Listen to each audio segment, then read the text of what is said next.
విశాల ప్రజా ప్రయోజనాల దృష్ట్యా Hyderabad core urban region metro network విస్తరించాలనే వివిధ వర్గాల డిమాండ్ మేరకు మెట్రో విస్తరణకు రాష్ట్ర ప్రభుత్వం నిర్ణయం తీసుకుంది.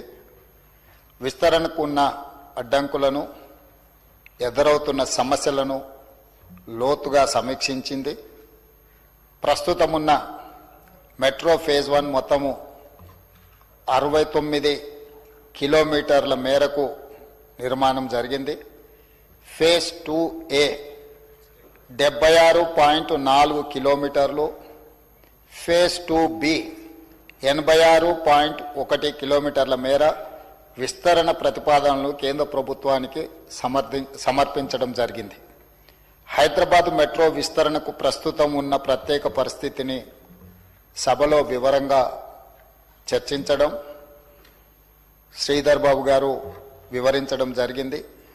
ఫేజ్ 1 మెట్రో నిర్వహణలో ప్రైవేట్ నిర్వహణలో ఉండగా కేంద్ర రాష్ట్ర ప్రభుత్వాల సంయుక్త భాగస్వామ్యంతో ఫేజ్ 2A అండ్ B ప్రభుత్వ ప్రాజెక్టుగా చేపట్టేందుకు ఎదురవుతున్న సాంకేతిక, చట్టపరమైన, నిర్వహణ సమస్యల్ని దృష్టిలోకి తీసుకోవడం జరిగింది.